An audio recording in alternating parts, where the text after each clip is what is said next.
তারাও মানুষ, তারাও কি ওরাও রক্তে মাংসে মানুষ, ওদেরও পরিবার আছে। বোমা মেরে যেই মেয়েটাকে তারা অনাথ বানায়, ইয়াতিম বানায়, ও কিন্তু বাসায় ওর মেয়েটাকে রেখে আসছে, ঠিক কিনা বলেন? বম্বিং করে যে বাবাকে মেরে, স্বামীকে মেরে স্ত্রীকে বিধবা বানায়, তারও ঘরে স্ত্রী আছে।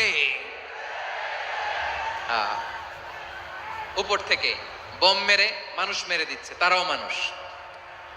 1945 সালের 6ই আগস্ট আমেরিকান সোলজাররা হিরোশিমায় বোম মেরেছে।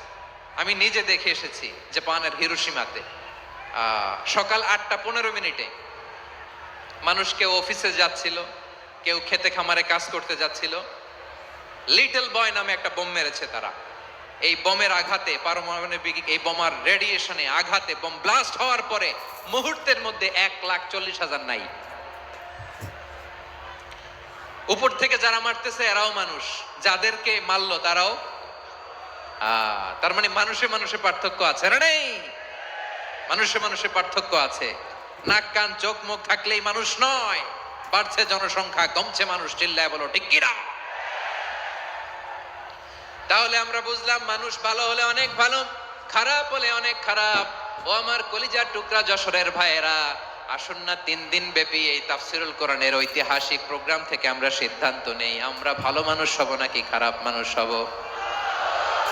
কলিজা থেকে, প্রাণ থেকে আওয়াজ করে সবাই বলুন, ভালো মানুষ নাকি খারাপ মানুষ? ভালো মানুষ হইতে হবে। ভালো মানুষ যারা জগৎটাকে এনলাইটেন করবে, যারা এনলাইটেন করবে, যারা সত্যের বীর সেনানী হয়ে দাঁড়াবে, যারা সত্যের পক্ষে কথা বলবে, যারা জালিমের মসনদকে ভেঙে খান খান করে দেবে, এরকম হওয়ার দরকার আছে না নাই? এরকম ভালো মানুষ আমরা হতে চাই কি চাই না? মানুষকে যত্ন নিলে মানুষ যে কত ভালো হয় আপনি কল্পনাও করতে পারবেন না। এই যে আপনাদের যশোরে যে ভালো ছেলেগুলো আছে, যে ভালো তরুণগুলো আছে, যে যুবকগুলো আছে, যে ভালো আলেমরা আছে, ভালো নেতারা আছে, সবাই যদি তাদের মতো হতো, পুরো যশোরটা একটা জান্নাতের টুকরা হয়ে যেত। আওয়াজ করে বলেন ঠিক কিনা? মানুষকে নার্চারিং করলে, মানুষকে পলিশ করলে, মানুষকে গ্রুমিং করলে, মানুষকে সঠিক তারবিয়া দিলে মানুষ অনন্য হয়ে ওঠে। প্রতিটি মানুষ অনন্য। আমি অনন্য, আপনি অনন্য, আমরা সবাই অনন্য। সুবহানাল্লাহ বলেন। মানুষকে আল্লাহ তাআলা দিয়েছেন অসীম ক্ষমতা, অসীম ক্ষমতা। সুবহানাল্লাহ। একটা মানুষ পারে না এমন কিছু নাই, একটা মানুষ পারে না এমন কিছু নাই। বিশ্বাস করতে হবে, মানুষ যা কল্পনা করতে পারে ওইটা মানুষ করে দেখাতে পারে। যশোরের ভাইয়ের, আই রিপিট, আমি আবারও বলছি, এই চিল্লাচিল্লি করলে আমার এই গুরুত্বপূর্ণ কথা তোমরা মিস করবা, মিস করবা। কপাল পড়া হয়েও না, আওয়াজ করে কপাল পড়া হবে না। আমার দিকে তাকাও। মানুষ, মানুষ যা কল্পনা করতে পারে সেটা মানুষ করে দেখাতে পারে। তুমি তোমার কল্পনার রাজ্যকে সাজাও, তোমাকে হারাতে পারে এমন কোন শক্তি আল্লাহর জমিনে নাই। তোমার কি শক্তি, কি সম্ভাবনা তুমি জানোই না মিয়া। তুমি এদিকে তাকাও কেন? তোমার রাস্তা তো ওই দূরে। তুমি কোথায় যাবে, আল্লাহ তোমার টেনে কোথায় নিয়ে যাবে তুমি কিছুই জানো না। Plan big, dream big. কল্পনার শক্তিকে বড় করো। মানুষ যা কল্পনা করতে পারে মানুষ তা করে দেখাতে পারে। মানুষের কাছে অসাধ্য কিছু নাই, মৃত্যু ছাড়া, এক্সেপ্ট ডেথ। মৃত্যু ছাড়া মানুষ সবকিছুকে জয় করতে পারে। মৃত্যু ছাড়া যে কোনো অসাধ্যকে সাধন করার ক্ষমতা মানুষকে দিয়ে দিয়েছে কে? হারার জন্য তোমার জন্মই হয় নাই, তোমার জন্ম হয়েছে জিতার জন্য, বিজয়ের জন্য তোমার জন্ম। মানুষের শুরুটাই হয় বিজয় দিয়ে। যশোর, আওয়াজ করে বলো, মানুষের শুরু হয় কি দিয়ে?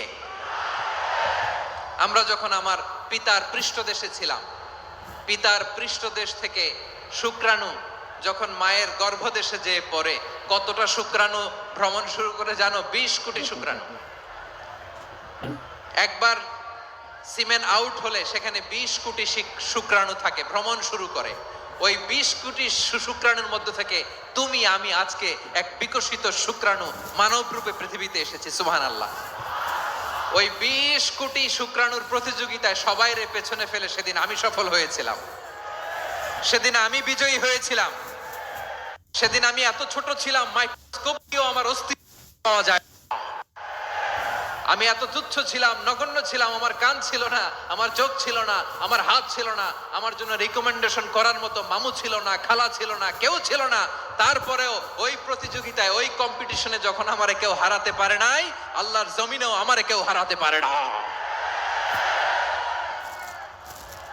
হারার জন্য তোমার জন্মই হয় নাই, তুমি আসছোই জিতার জন্য। সুবহানাল্লাহ। বিশ্বনবী বলেন, আন্নাসু মাআদিন কামাআদিনি যাহাবি ওয়াল ফিদ্দা খিয়ারুহুম ফিল জাহিলিয়াতি খিয়ারুহুম ফিল ইসলাম। Peoples are like mines of gold and silver. সোনার খনি, রূপার খনি, এর চেয়ে বড় খনি হচ্ছে এই মানব সম্পদের খনি। আওয়াজ করে বলেন আল্লাহু আকবার। আল্লাহ তাআলা এই সম্পদ আমাদেরকে দিয়েছে। বিশ্বনবী বলেন, মানুষ হচ্ছে খনির মতো। খিয়ারুহুম ফিল জাহিলিয়াতি খিয়ারুহুম ফিল ইসলাম। জাহিলি যুগে যারা সেরা, ইসলামেও তারা সেরা। ইদা ফাকুহু, যদি তারা বুঝবান হয় তাহলে তাদেরকে সেরা বানায় দিবে কে? তাহলে মানুষের চেয়ে সেরা কেউ হতে পারে?